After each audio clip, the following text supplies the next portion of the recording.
Puissent les anges envoyés par notre Seigneur veiller sur vos maisons et votre famille et vous accorder un sommeil paisible. Partez en paix et n'oubliez pas, où que vous alliez, quoi que vous fassiez, l'Éternel est parmi nous et il veille sur nous. Amen. Shalom, shalom, shalom, shalom, shalom, shalom, à bientôt. Shalom, shalom.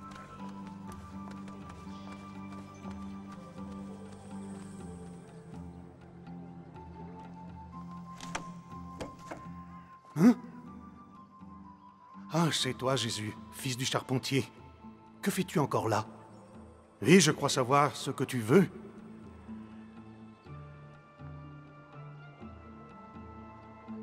Tu as décidé de partir à nouveau? Oui, je vais sur les rives du Jourdain. Je rends visite à Jean. Hein? Le Baptiste. Toi aussi? Qu'est-ce qu'il a de si spécial, ce Jean le Baptiste? Pourquoi voulez-vous tous le rencontrer? Pas tous, juste ceux qui cherchent le pardon de Dieu. Est-il vraiment nécessaire de t'éloigner de ta maison et de ta synagogue? As-tu besoin de ce Jean le Baptiste et de l'eau du Jourdain pour demander le pardon de Dieu? Sois patient, Rabbi. Rencontrer Jean le Baptiste, c'est vivre un véritable instant de grâce. Hein? Peut-être ont-ils raison. Les voies du Tout-Puissant sont mystérieuses. Fais bon voyage, Jésus. Que Dieu te bénisse.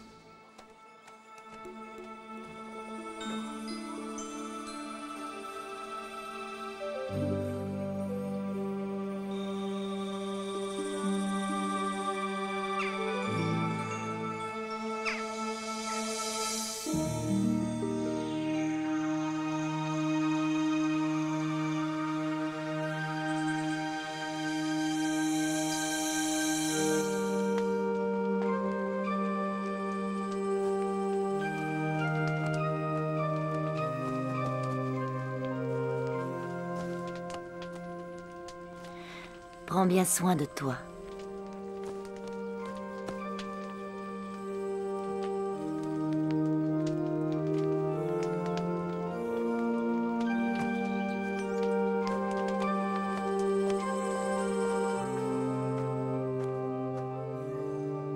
Allons-y.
Je me demande qui est ton maître. Tu peux rester près de moi au chaud si tu veux.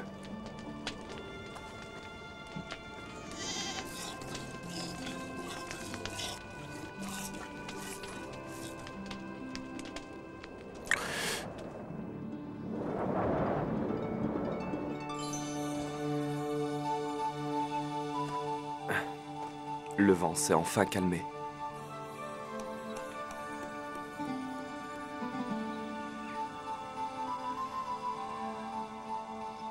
Maintenant, il faut que je parte.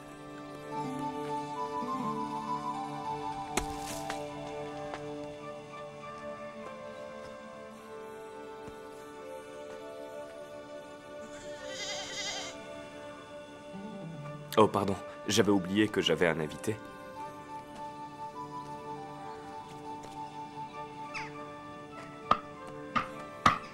Tu peux rentrer et sortir à ta guise, comme ça. Je reviens bientôt.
Jean!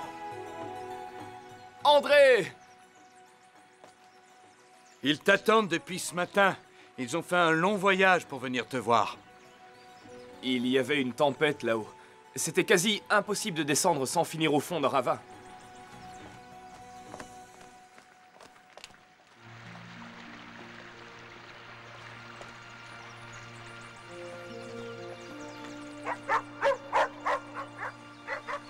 Salut, mon ami.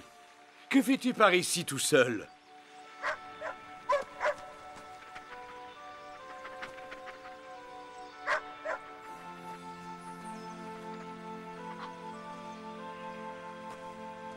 Il ne va plus nous quitter maintenant. Si ça ne le gêne pas de manger des racines et des insectes, il est le bienvenu.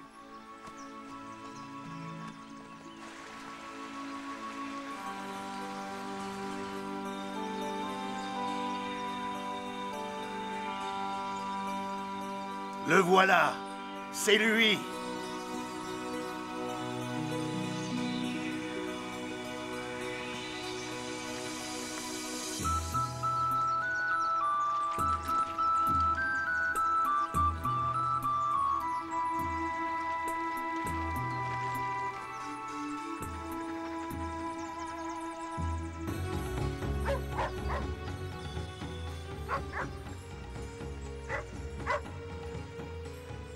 Jean, quand tu nous auras baptisés, que devrons-nous faire? Pour commencer, que celui qui possède 2 tuniques partage avec celui qui n'en a pas. Et que celui qui a de quoi manger en fasse de même. Personne ne nous a fait de cadeau. Pourquoi en ferions-nous? Pour prouver que le regret de vos fautes est sincère, vous devez vous repentir de vos péchés. Comment oses-tu nous parler ainsi? Pour qui te prends-tu? Pour le Messie ou quelque chose comme ça? Non, je ne suis pas le Messie. Qui es-tu donc? Un nouveau prophète? Non, non, je ne suis qu'une voix qui crie dans le désert. Préparez le chemin du Seigneur. Au nom de qui t'adresses-tu à nous? Au nom de qui te permets-tu de nous baptiser? Vous êtes sourds et aveugles, vos yeux et vos oreilles sont ouverts, et pourtant vous ne voyez pas, et vous ne comprenez pas. Moi, je vous baptise dans l'eau, mais celui qui vient derrière moi est bien plus grand que moi. Qui est cet homme dont tu parles? Le connais-tu? Je ne suis pas digne d'enlever les sandales de celui-là. Lui, il vous baptisera dans l'Esprit Saint et dans le feu. Dans le feu? Dans le feu? Mais que veux-tu dire? Vous comprendrez quand le moment sera venu. Il vous baptisera dans l'Esprit Saint et dans le feu. Mon rôle est uniquement de lui préparer le chemin.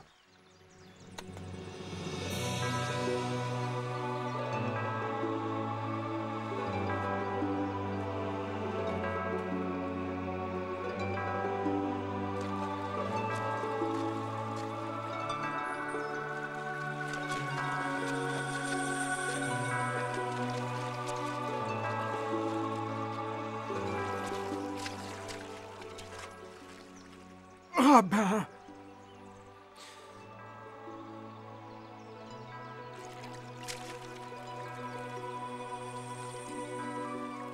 Ah, maintenant, je peux finir mes jours dans la paix du Seigneur. Lave-moi de mes péchés, Seigneur. Aie pitié, j'ai causé la mort de ma mère en lui brisant le cœur. Miséricorde, Seigneur, purifie-moi de mes péchés. Te repens-tu de tes péchés? J'ai péché contre le Seigneur et contre ma famille.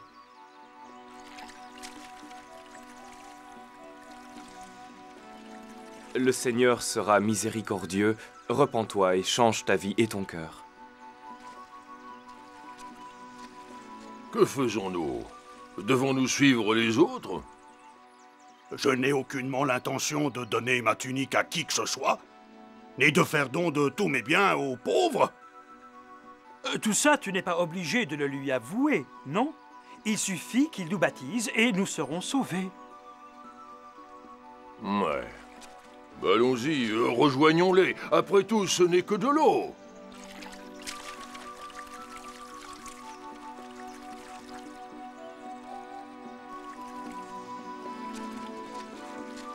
Engeance de vipère! Quelle audace! Qui vous a suggéré que vous pourriez échapper à la colère prochaine? Pourquoi nous menaces-tu ainsi? Nous sommes aussi les fils d'Abraham, tout comme toi. Je vous assure que Dieu est tout à fait capable des pierres que voici, de faire surgir de nouveaux fils d'Abraham. Il n'a pas besoin de vous, espèce d'hypocrite. Déjà, la cognée se trouve à la racine des arbres qui ne portent pas de fruits, prêts à les abattre. Tout arbre donc qui ne produit pas de bons fruits va être arraché du sol et jeté au feu.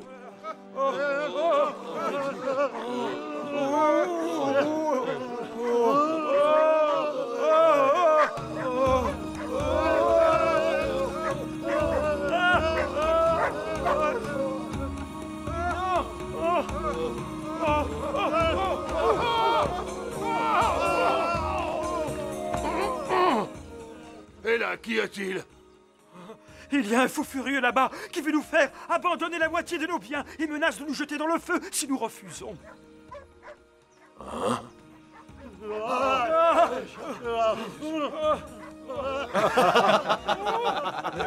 C'est lui! C'est Jean le Baptiste.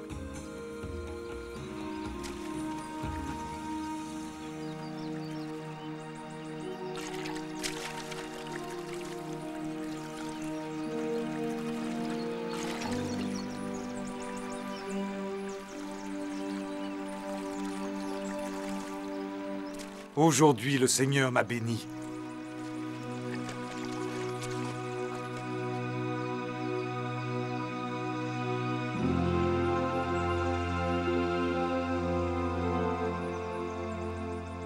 Pourquoi es-tu venu à ma rencontre? C'est moi qui ai besoin de me faire baptiser par toi. Nous devons accomplir la volonté de Dieu.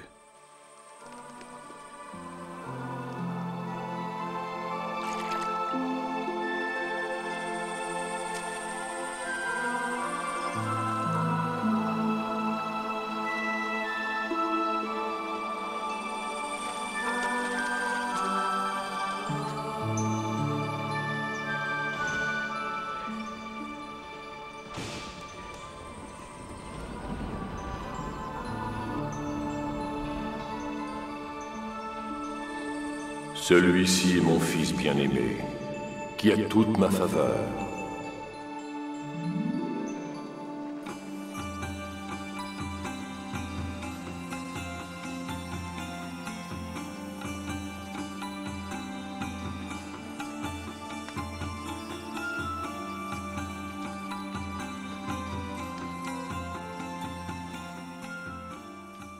Explique-nous, pourquoi ne voulait-il pas te baptiser? Quand le Seigneur s'adresse à nous à travers un homme, ses mots ne sont pas toujours limpides. Mais nous finirons bien par trouver la lumière.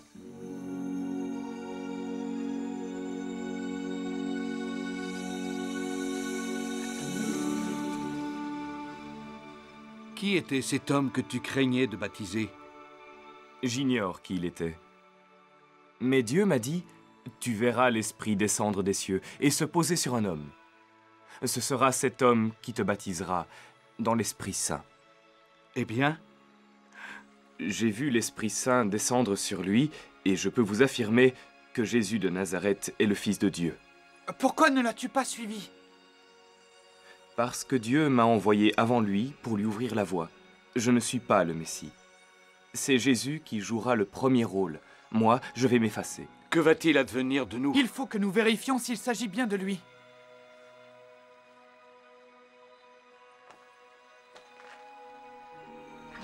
Le Seigneur semble avoir choisi des chemins différents pour nous. Bonne route et adieu, mes amis.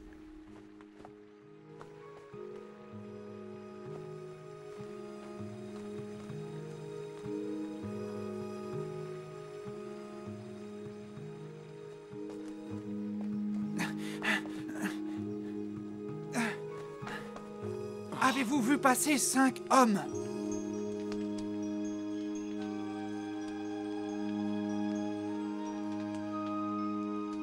Ils ne peuvent pas être bien loin. Nous les trouverons.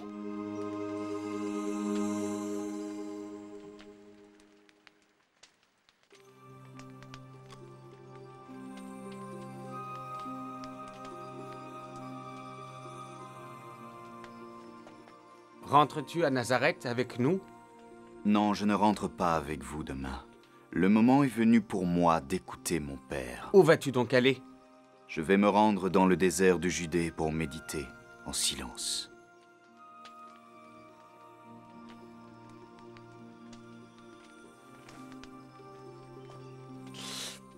Veux-tu réfléchir aux paroles de Dieu?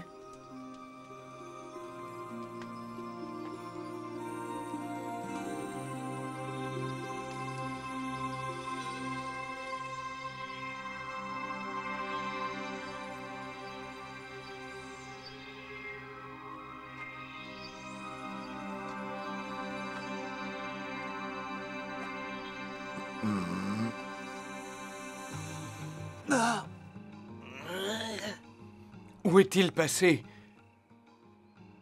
Il nous a quittés. Il est parti dans le désert. Nous allons continuer à le chercher.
À l'âge de 30 ans, Jésus quitta sa ville natale de Nazareth afin de mener à bien la mission pour laquelle il était né.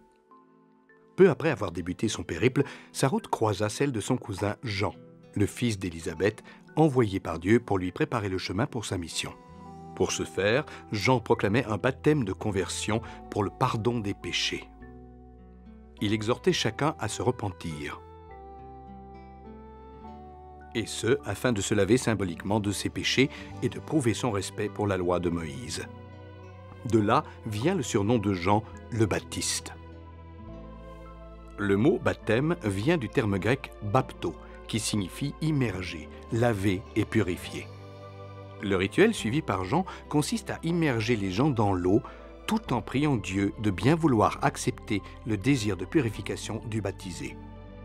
Jean et Jésus vivaient dans le même pays, la Palestine, une contrée qui fut témoin et protagoniste de la longue épopée du peuple hébreu. La Palestine a une superficie de 15 640 km² et fait face à la mer Méditerranée. C'est une bande de terre longue de 250 km, comprise entre le massif montagneux d'Hermon et le désert du Negev. D'est en ouest, sa largeur ne dépasse pas 65 km. La région était appelée Pays de Canaan et était habitée par divers peuples cananéens avant d'être conquise par les Hébreux sous le règne de Josua, 1200 ans avant la naissance de Jésus. Elle s'appela ensuite Pays d'Israël, lorsque 12 tribus des Hébreux descendants de Jacob, aussi prénommés Israël, s'y installèrent. Sous l'occupation romaine, le nom de Palestine était communément d'usage. La Palestine est considérée comme la Terre sainte aussi bien par les chrétiens que par les juifs. En effet, elle renferme la mémoire historique et géographique des événements majeurs contenus dans la Bible. La Palestine est constituée de 3 zones territoriales principales. Au nord, la Galilée, fertile et vallonnée. Au centre, la Samarie, montagneuse, rocailleuse. Et au sud, la Judée et la ville de Jérusalem. Le Jourdain est le plus grand fleuve de Palestine. Il mesure 320 km de long et naît au pied du mont Hermon, à une altitude de 150 mètres, nourri par de modestes affluents. Le Jourdain se jetait dans le lac Hull, aujourd'hui asséché, à environ 10 km de sa source. Après un parcours à travers un étroit chemin, il se jette dans la mer de Galilée, 212 mètres sous le niveau de la mer. À sa sortie vers le sud, le Jourdain poursuit sa route tortueuse pour finalement atteindre les eaux salées de la mer Morte, située à 392 mètres sous le niveau de la mer. Fertilisées par le Jourdain, les collines verdoyantes de Galilée entourent le lac de Génézareth. autour duquel sont implantés de nombreux villages qui furent témoins des premiers enseignements de Jésus.